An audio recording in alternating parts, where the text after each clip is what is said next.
Good, well, thank you. I feel daunted. I don't think I have half what other people have had to offer listening today. I go to so many conferences and I'm bored stiff with most of them. This one has been a real contrast. And I think, in a way, they show us how much we've got to do. I thought the session on the environment was particularly important. Really, we have to think how to combine solutions of that problem with solutions to issues to do with social determinants of health. I do think we must be talking about more radical solutions than we have so far. And most of the analysis we've been listening to is about comparisons of individuals within the same society. You're not comparing different societies, quite different ways of life, the bigger context. And you get quite different pictures, quite different answers when you do that. We were urged earlier today to talk in terms of stories. I don't do that. I spent my life just sitting in front of a computer staring at numbers on the screen.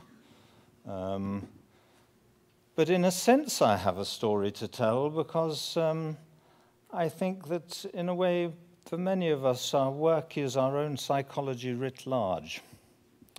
I did very badly at school, and I think I spent most of my adult life trying to convince myself that I could think just as well as other people, after fearing I couldn't for so much of my youth. I think that what I want to do is, and one of the big important things about poverty and inequality is that, in a way, income does two quite different things. One is the goods and so on it buys for us, but the second is how it places us in a social hierarchy, the effects of social position, which is substantially influenced by your income. When I say that, as human beings, we find it very hard not to judge each other, not to judge each other's internal worth from their external wealth. Inevitably, we judge whether somebody is important, significant, also whether they're capable, whether they're intelligent, things like that. A lot of that sort of judgment comes from social position. And of course, it's because we make those judgments that low social status hurts so much. I want to start off, though, by convincing you that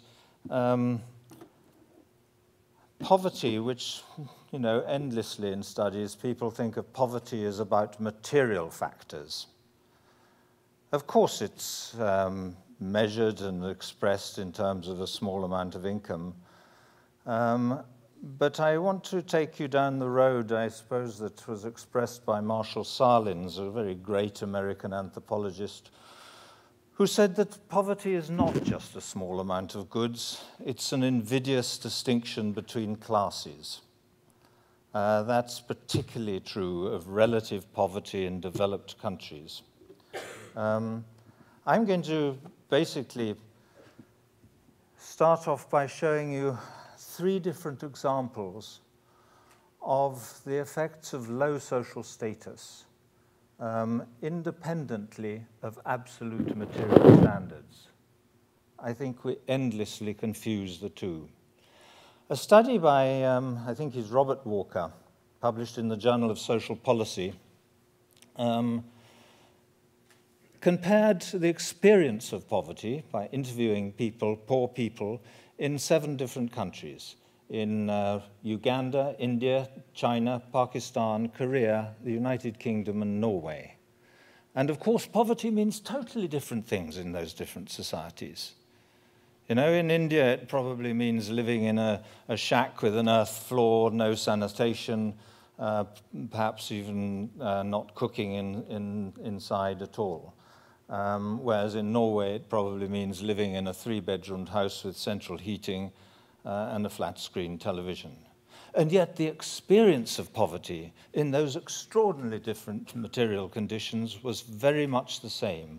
I'm just going to read you the conclusions of their study. They said respondents universally despised poverty and frequently despised themselves for being poor. Parents were often despised by their children, women despised by their menfolk, and some men were reported to take out their self-loathing on their partners and children. Despite respondents generally believing that they had done their best against all odds, they mostly considered that they had both failed themselves by being poor and that others saw them as failures. This internalization of shame was further externally reinforced in the family, the workplace, and in their dealings with officialdom. Even children couldn't escape this shaming, for with the possible exception of Pakistan, school was an engine of social grading, a place of humiliation for those without the possessions that guarantee social acceptance. No parent was able to escape the shame of failing to provide for their children, even when children were prepared to stop asking for things, the latter itself being a further source of shame. For men relying on others or on welfare benefits was perceived as a challenge to their sense of masculinity. A British father of 2 admitted that, "I feel like shit. I'm the man in this relationship. I meant to be the man to take care of the missus and my kids, and I don't." So that extraordinarily similar experience is an experience of being at the bottom of the ladder, despite those totally different material conditions people were living in different societies. What I want to get over to is our sensitivity is to social status. And so much of the effects that we regard as poverty and imagine come from damp walls or something like that of your housing are actually the psychosocial effects of position in the social hierarchy. I like to start off with this slide because it shows how miserable we all are. And modern society is an extraordinarily extravagant way of producing a bit of well-being, but you can see everyone there looks as if they're about to have a mental breakdown, anxious, depressed, whatever. That's people in the prime of life. They're people going to work. They're not the unemployed or homeless or anything like that. This is in central London. But I want to immediately go on to 2 other examples of the way in which social status has these effects on us independently of absolute material standards. The next comes from what's called a stereotype threat experiment. This one was used in a World Bank study, and it involves children from different Indian castes, high and low caste children who are asked to do little pen and paper tests. They do them in two conditions. One where they don't know each other's caste, and they do equally well. And then when they do know each other's caste, everyone knows who's high and who's low caste, and a huge gap opens up. Those stereotype threat experiments have been done with ethnicity in developed countries, with social class, with gender. Any indication that you belong to a group, any little reminder, quite subtle reminder in the experiments, that you belong to a group which is usually thought of as less capable in whatever respect is being tested, affects performance. Now that change between those 2 sets of columns is not due to change in material circumstances. It's when the your social status is known. One more indication of that is, of course, the work that's come out of observations of non-human primates. Carol Shively with macaque monkeys in captivity, where she is able to control material conditions by keeping animals in the same compounds with the same, giving them the same food, same diets, manipulating social status by moving animals between groups. So animals that may have been low in one group become higher, or vice versa. And she's pointing to the furred up arteries of a low status animal. The other slide on her screen there is the artery, clear artery of a high status animal. And our understanding of the social determinants of health was really advanced enormously by becoming aware of the work of Robert Sapolsky on the right and Carol Shively, because for so long we had looked at health inequalities measured by social status in different ways, whether it was occupational status or income or education or car ownership or whatever. And we had thought those were all proxies for the important material factors that lay behind that. Where we thought where we were to find the real causes of different excess mortality. But it was their work that made us aware that it's the social status differentiation itself which matters so much. The last example comes from comparing income within and between societies. I'm going to run through some of the stuff that was in our, just a quick summary of the stuff in our spirit level book, but before going on to what we've done more recently. Here you see life expectancy increasing rapidly in the early stages of economic development, and then leveling off. Not leveling off because we've got to the limits of human life expectancy. It's still rising rapidly. But it rises by that whole curve moving up over time, not by moving out along a curve. And even if you look at changes over 10, 20, or 40 years, you find precious little relationship between GDP per capita, changes in GDP per capita, and changes in life expectancy. And that's such a contrast with what we find within societies. You know, these extraordinary social gradients in all our societies. I show this rather out-of-date data because it shows the gradient in such fine detail.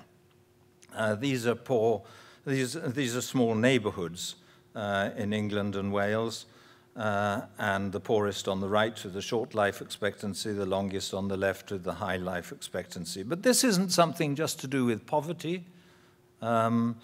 You could exclude all the problem of poverty and poor health, and you've got most of the problem of health inequalities left.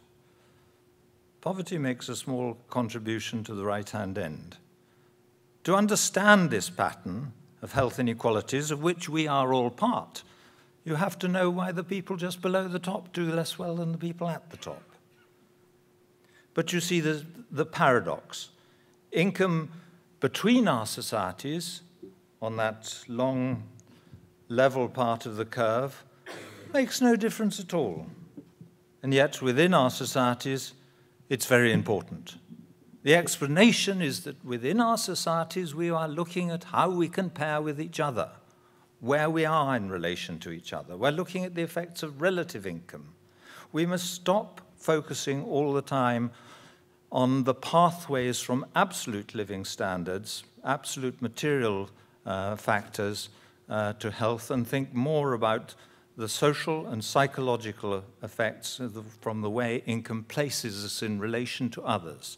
Inequality is about superiority and inferiority. Inequality is a social relationship. That's what we really have to understand.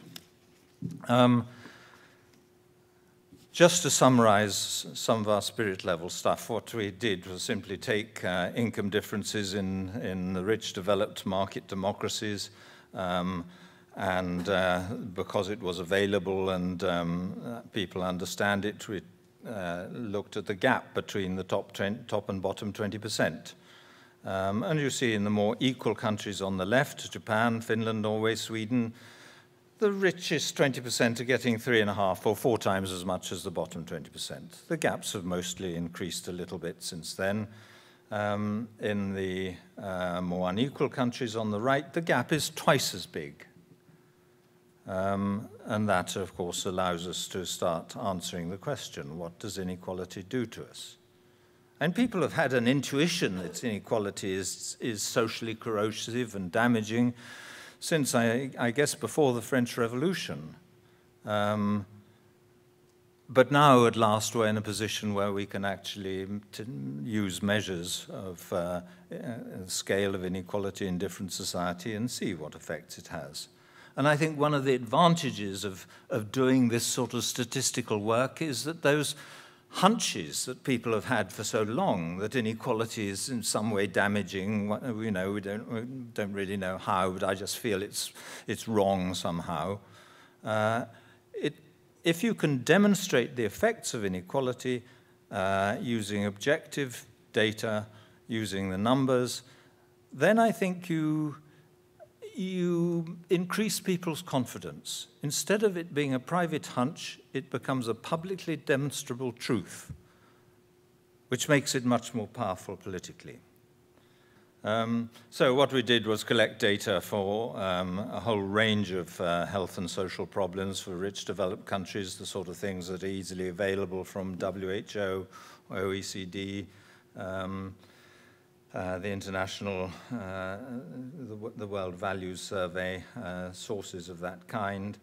And we simply put them together in one index, all weighted equally. So where a country is its sort of average score on those things. And so here is that index of health and social problems, how a country does in all those different outcomes, as I say, all weighted equally. And you see the more unequal countries on the right doing worse on all those kinds of things. Same in the United States, and also very little relationship, if at all, with GDP per capita. So not related to average income, but strongly related to measures of inequality. So basically, the paradox that income means nothing between societies, but seems, or something like income is so important within our societies, is carried out. You can see its effects in this sort of data. We also looked at the UNICEF Index of Child Wellbeing, in case people thought we'd just chosen problems that suit our argument. And here is that index. We did a paper first in the British Medical Journal, and then 10 years later another in Pediatrics, because UNICEF produced a new index of child well-being. And we're showing it here in relation to income inequality the same way. We also looked at changes in child well-being between the earlier and later UNICEF index. And changes in income inequality are significantly related to changes in child well-being. Interestingly, Sweden, one of the more equal countries that's had one of the rapid rises in inequality, what's happened to their child well-being is almost exactly what you'd predict on the basis of this relationship alone. Unfortunately, most of our societies have been becoming more unequal. Positions haven't always changed because those trends have been so widely shared. And just to remind you, you can see these patterns looking at American states and Canadian provinces. Those are death rates. The more equal societies in this case on the right, with lower death rates. You can see teenage birth rates much higher. Enormous differences, I may say. And there on the left, the more equal countries, you've got about 5 teenage births per 1,000 women in their teens. In Britain, we had 6 times that level. In the United States, 10 times that level. Canada always doing somewhere near the middle, because the income distribution data we used was always the same. That thing I showed you in the rainbow stripes, you'll always find Canada roughly in the middle. This is imprisonment rates, and you can see enormous differences in imprisonment, a log scale up the side, but Japan, the left there, is about 40 prisoners per 100,000 population. USA over 400, a tenfold difference in the proportion of the population locked up, so closely related to inequality. And this one is mental illness. This is about a threefold difference. It's the proportion of the population with any mental illness in the preceding year. It comes not from people who've been in for medical care and been diagnosed with depression or anxiety disorders. This is WHO data, where they used diagnostic interviews on random samples of the population. The diagnostic interviews don't, as I say, ask you, have you been diagnosed with depression? They ask you about your feelings of self-worth, your appetite, your sleeping, your, all those kinds of things that are found to be indicative of mental illness. And those threefold differences between more and less equal rich developed countries. The last just of this sort of run through of things in the spirit level. Social mobility. Huge differences in social mobility. The idea that inequality is somehow fair if everyone can find their right level. The idea that if you work hard and get to the top, okay, if you don't, you go down, that's quite fair. What this graph shows is that in more unequal countries, there is lower social mobility. You are further away from equal opportunities for children. If you want equal opportunities for children, the best thing you can do is reduce the inequalities in outcome between parents. The measure of social mobility is simply do rich, I'm afraid fathers have rich sons and poor fathers have poor sons. It doesn't use mothers and daughters because there's such huge changes in women's activity rates between generations that it was harder to, people haven't produced those figures. I want now to show you, to try and encapsulate an idea, an illustration of what inequality does to relationships between us. I think that's close to the heart of the effects of inequality. You all know, I think, that civic participation is lower in more unequal countries. People are less involved in voluntary associations, the sort of Putnam-type measures of social capital. Most of those measures seem to show that community life atrophies in more unequal societies. You also see the same thing for trust. There are now quite a number of papers looking at both these things in relation to inequality. This is a measure whether people agree that most people can be trusted. Huge differences, I may say. On the right there, 15 or 20% of the population in more unequal countries feel they can trust each other. In countries like the Scandinavians, 65% feel they can trust each other. And you really feel it on the street. In Britain now, you have to be a little bit aware if you're walking home alone at night in any of our big cities of who's around you on the pavement, and particularly women. You go to one of those Scandinavian countries and there's something that just unwinds. You don't have that little bit of tension and anxiety. And it's, of course, such a fundamental freedom, and particularly for women, to be able to walk without those kinds of worries. There are also papers that show that in more equal countries, people are more helpful to each other, more willing to help neighbors, to help the disabled, to help old people, and so on. So as well as having more community life, more trust, more helpfulness, all those things reduce, we lose them gradually with more inequality, and you get more violence. This relationship between inequality and violence is one of the best researched relationships. I may say that although we were accused of inventing all this stuff, the first papers showing that health was worse in more unequal countries and violence was more common in more unequal countries came out in the 1970s. There are now about 60 papers on violence and inequality. I had said that there were 200 or 300 after doing a review on health and inequality, and Ichiro Kawachi and Subramanian at the Harvard School of Public Health said, no, it's approaching 400 papers.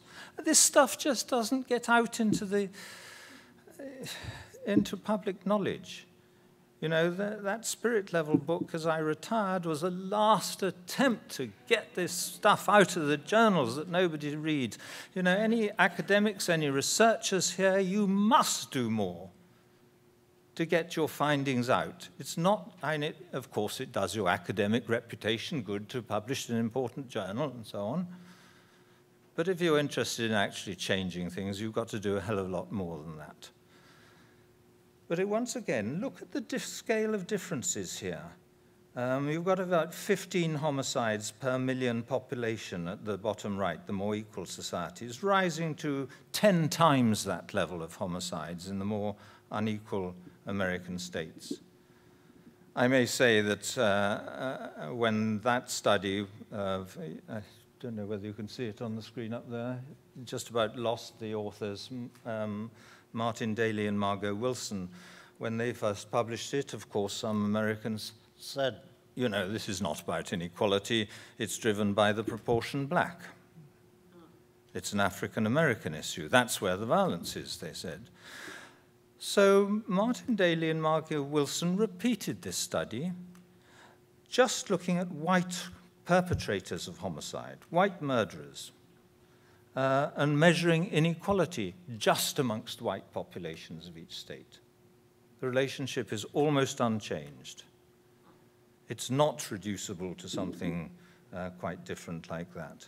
And papers by Ram show the same thing with other outcomes.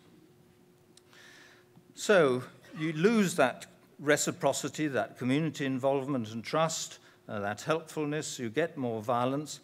But if you then look at really unequal societies, much more unequal than the United States, you go to somewhere like Mexico, you find that houses are barricaded. They have these high fences round them. They have coils of razor wire along the top of the fence. They have bars on the windows and doors. And just the same in a country like South Africa. Again, even bigger income differences. Those wires you can see horizontally on top are electric fence. And that notice says armed response. It means don't try climbing in, you might get shot if you do. So you move from societies where there's this helpfulness, this reciprocity, to societies where people are afraid of each other, defending themselves against each other. And one more indication of that same process from a quite different kind of statistic is this paper from Bowles and Jayadev.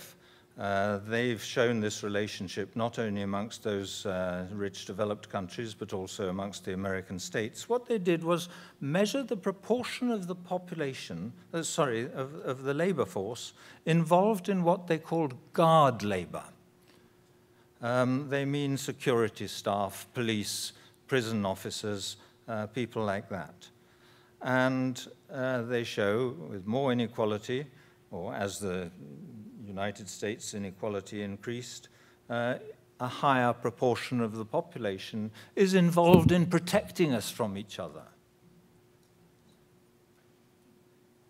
I think to understand these things, I often say you have to understand monkeys rather than Marx.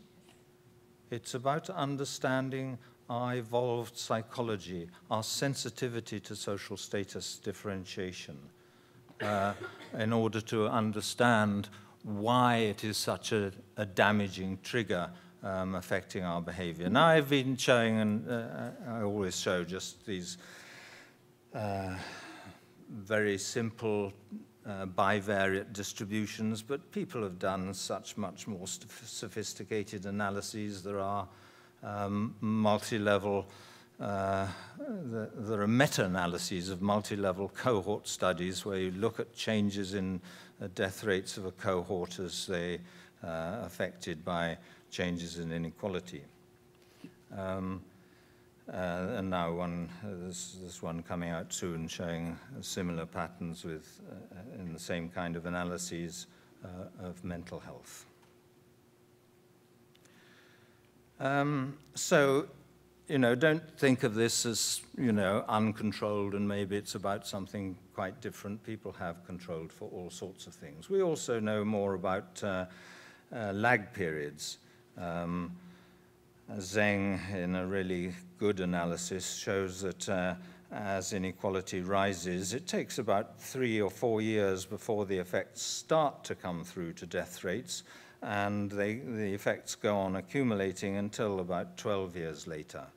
But there's also actually a paper suggesting that there are early life effects of income inequality, which I don't think we should dismiss as being implausible, because, of course, we do know, as we were reminded earlier, of epigenetic influences. We know the Barker hypothesis. We also know that social status at different points in our lives are independently related to health in later life. So I've been showing you simple analyses, but there is much more sophisticated stuff there. There is a problem that you find correlations between inequality and death rates at younger ages, but not in retirement amongst the elderly.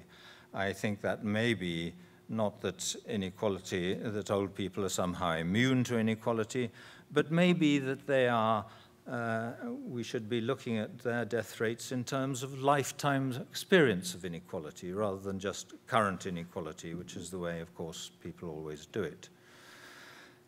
Okay, I don't think we should be thinking of inequality, income inequality, as a sort of new influence on health and other outcomes. Basically, it's telling us more about the association we've always recognized between social status and these outcomes. It's not just any or all problems that are responsive to inequality. It's problems with social gradients. Educational outcomes are worse at the bottom. Violence is worse in the poorest areas. Health is worse in the poorest areas. So many problems are most common at the bottom of society. They exist at the top, though we don't have evidence just on the super rich. We don't know how many of them have mental illnesses or drug abuse or domestic violence, but all those problems get worse at the bottom. I think basically we are talking about whether we live in societies with very steep social pyramids like that or much shallower ones like that. And that in a sense what we're saying is something extraordinarily simple, that problems that we know are related to social status get worse if we increase the social status differentiation by increasing inequality. We shouldn't have had to have that demonstrated. It's so obvious. As soon as you realize that you're dealing with responses to social status differentiation. The only surprise is that it doesn't, well, even that shouldn't be a surprise, but that it isn't just the poor who suffer the effects of inequality. That gradient with the blue bars I showed you earlier on in England and Wales, the death rates being so much higher, well, it was life expectancy being much higher in the rich areas than the poor areas, but graded right across society. Inequality what inequality does is basically make that gradient a bit steeper or a bit shallower.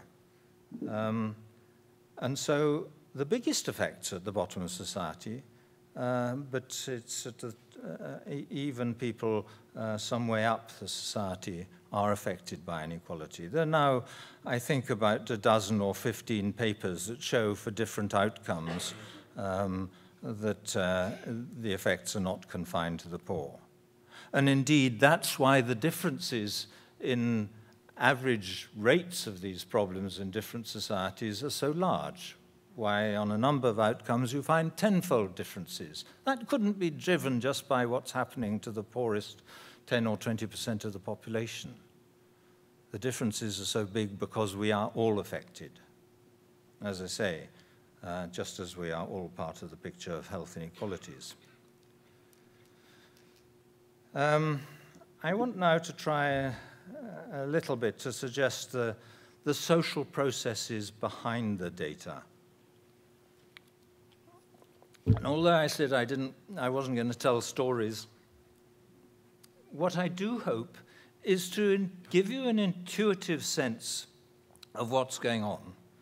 The big change, of course, in our understanding during my career of health inequalities is the recognition of the importance of psychosocial risk factors, which I think you can put in these three categories: issues to do with low social status, issues to do with weak social connections, and stress in early life that we were hearing about earlier.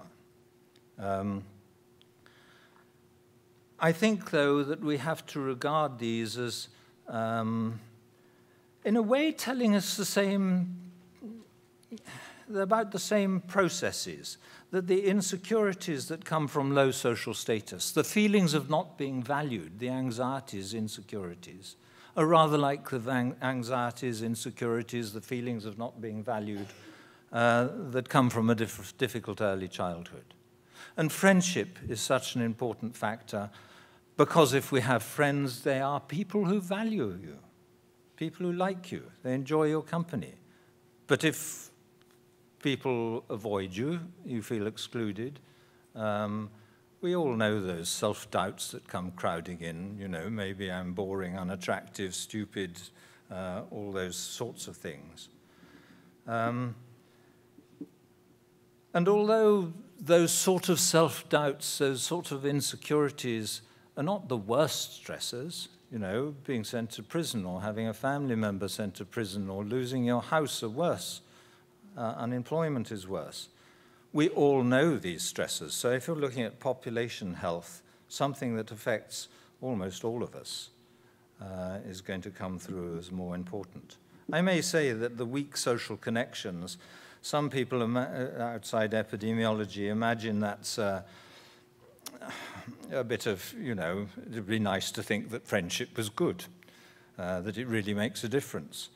But if you know the meta-analysis of 150 studies of the connection between friendship and health, it concluded that whether or not you have friends is at least as important as whether or not you smoke to survival in a follow-up period.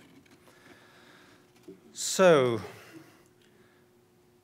I think that's the basic picture, and that seems to be confirmed by this study of Dickerson and Kemenes, where, again, a meta-analysis, they looked at the endless studies that have been done on volunteers, inviting them into a psychological laboratory, giving them stressful tasks, and watching what happens to their levels of stress hormones.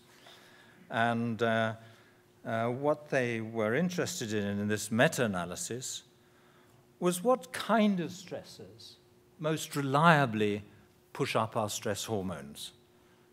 Because, you know, different experiments had used maybe doing unpleasant mathematical problems, whether or not you had to read your marks at the end, so there'd be a bit of embarrassment, or being videoed while you were doing something, or having to give a little talk to other people in the group. You know, writing about an unpleasant experience. Endless different stressors were used in these experiments. But what they found most reliably push up our cortisol levels was tasks that include what they call social evaluative threat. That means our threats, our worries about how we're seen and judged by other people. In the paper, they say threats to self-esteem or social status, where others can negatively judge your performance. And that's, of course, why we find public speaking can be nerve-wracking. So I think you have to think of those self-doubts about how we're seen as close to the center of this picture. And we know, of course, that stress, even fairly low levels of stress, of chronic stress, raise death rates. You know, it isn't just when they get to fairly high levels, it's even the initial low levels of stress that seem to have these effects. Now, it's extraordinary in the social epidemiology, the way this pair of factors keep on coming up. I see them as the sort of Jekyll and Hyde of public health. The social status differentiation, low social status is damaging, friendship, exactly the opposite, so highly protective of health. And they're the sort of, as I say, the Jekyll and Hyde pair because they're the two opposite ways in which human beings come together. Members of any species can fight for everything. They all have the same needs, so they can fight for territories, for sexual partners, for nesting sites, for food, whatever it is.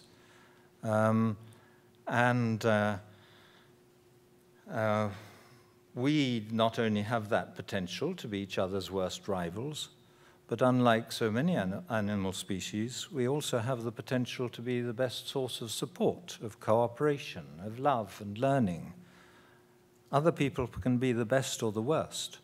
And so the fact that we are so sensitive to social status issues and to friendship, why those are such important stressors, is because those two things, those different ways in which we can come together, either recognizing each other's needs and sharing, or competing and fighting over everything, have always been crucial determinants of survival, of well-being, throughout human existence.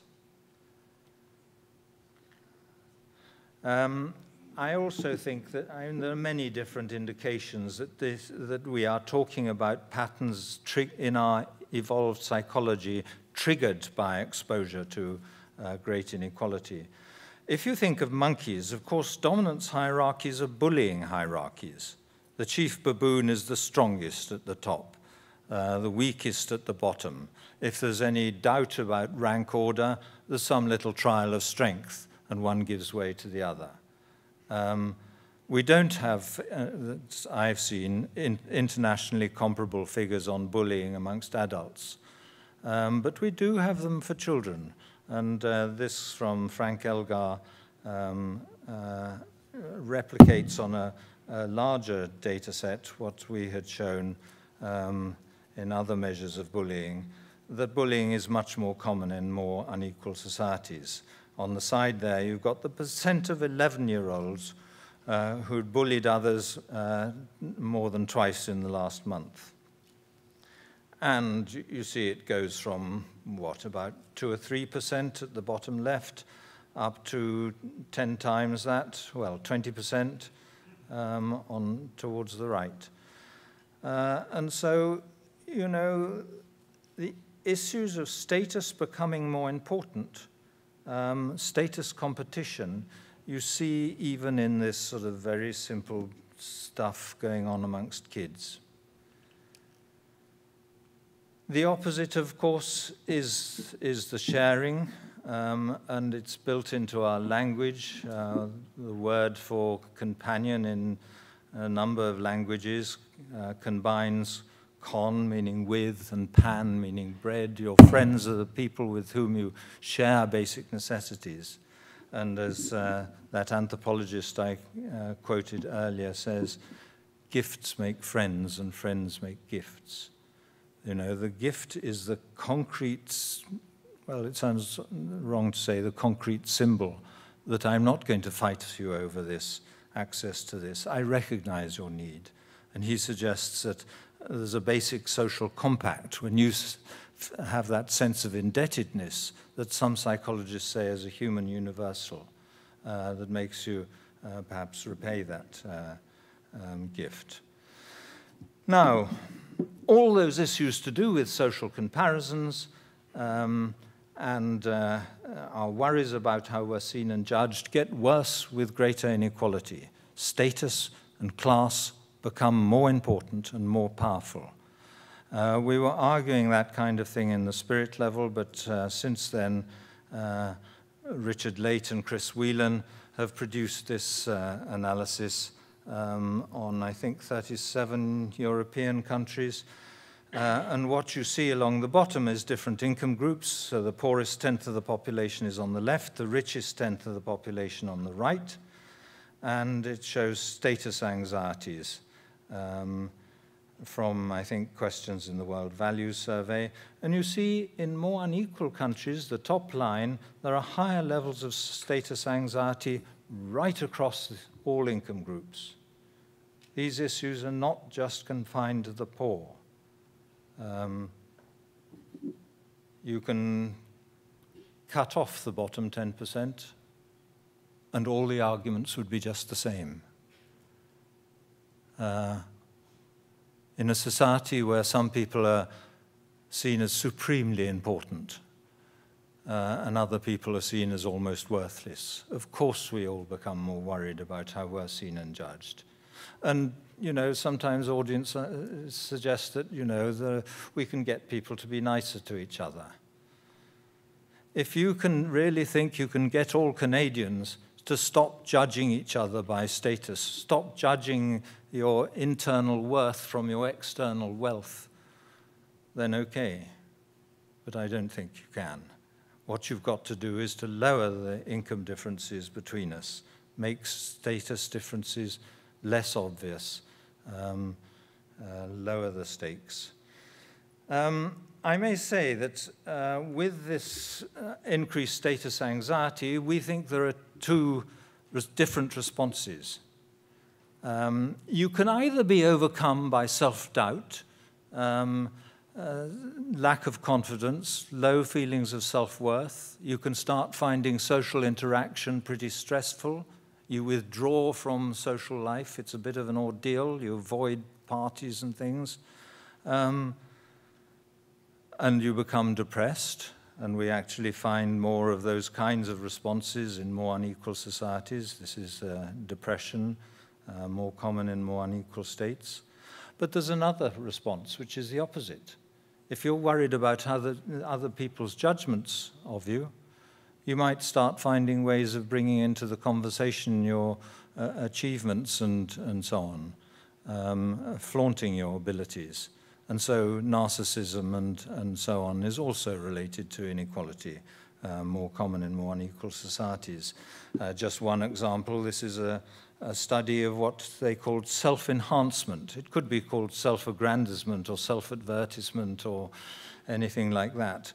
People rate themselves higher in relation to the national average in more unequal countries. So if I ask you, do you think you're more attractive than the average Canadian? Do you think you drive better than the average Canadian? Do you think you're more intelligent?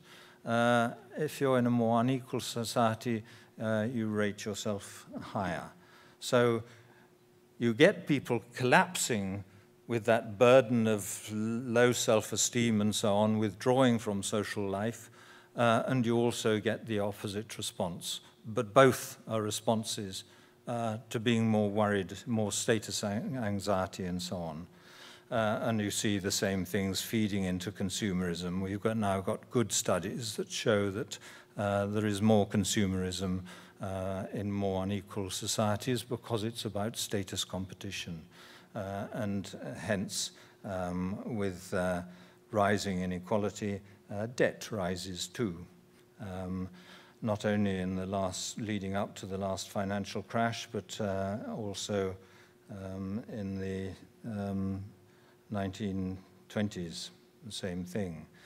Now in Canada, you've had this sort of pattern of rising income differences mainly in the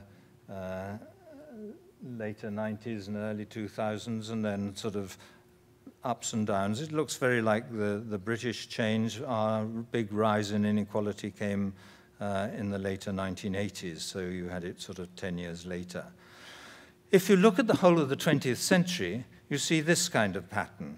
High inequalities in the 1920s, and then it starts to slide down, more equal, increasing equality through the 1930s, 40s, 50s, 60s. It bottoms out in the 1970s, and then you get the modern rise of inequality.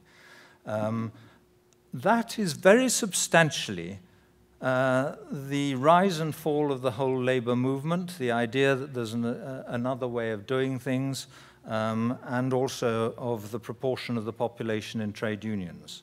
That top line is income inequality in the United States. The bottom line, the blue line, is the proportion of the population in trade unions. I've seen those graphs for about half a dozen countries, exactly that same relationship. What this tells us is if we're going to make major changes that are needed in income distribution, we really have to create a mass movement with the political power. And as people like Chris Hedges say, politicians have to be afraid of the population. We have to push them into doing these things. They may want to, a few may want to, but they can't do it without much more popular support and pressure. I may say the huge increases in income in the top of business and so on, the highest incomes increasing so fast. Interestingly, it's inversely related to how companies perform. That is a graph published in The Economist and then later in the Wall Street Journal of returns to shareholders in the biggest 429 American companies, divided by whether the CEOs get more or less than the median salary in those companies. And what you see is shareholder returns are higher in the companies where the CEOs are paid less. And so, you know, this idea that you have to buy the talent and any idea that it's about the effective functioning of business is rubbish. And I was thinking when we were shown earlier things to do with the concentration of business and rising inequality. You know, business has two functions. It produces the goods and services we all need, but it's also a mechanism for concentrating income and wealth at the top. And so many of the takeovers, the building up of bigger and bigger companies is simply to have a greater concentration of wealth at the top. I may say, I think as well as dealing with redistribution, of dealing with tax havens, of pushing up top tax rates, we also have to reduce the income differences before tax. I don't think we can recreate the strength of trade unions that we had. The service sector is small employers. It's so much bigger than it was before. We've lost so many of the heavy industries. I think we have to now talk about economic democracy as the next big step in human emancipation. We have to extend democracy into the workplace. And the evaluations coming out of places like the Harvard School of the Harvard Business School suggests that more democratic companies perform reliably better in terms of productivity. They have many other benefits. I really think we have to make that our long-term goal and inspire people with the view that society can be better for all of us. You know, why we, I suspect, have been so slow to respond and still not responding adequately to the sort of environmental problems we're facing that we were shown this morning. It's not simply because GDP remains the sort of thing on a pedestal. It's because all of us would rather have a bigger income than a smaller income. Businesses want bigger profits. Those are the real obstacles. That's why most of the population would fight environmental taxes and so on. Dealing with climate change is seen as an unpleasant belt-tightening exercise. We have to go on living the same lives with all the problems we have and having a bit less of everything. That's the common view. But I'm suggesting, and increasingly I think this is the way the whole environmental movement must work, that we must paint a picture of a future with higher quality of life for all of us. Sustainable well-being involves changes which will deal both with the environmental problems and many of the other problems that beset us, including health inequalities and so on. I'm sorry to have gone on so long. I'll stop there.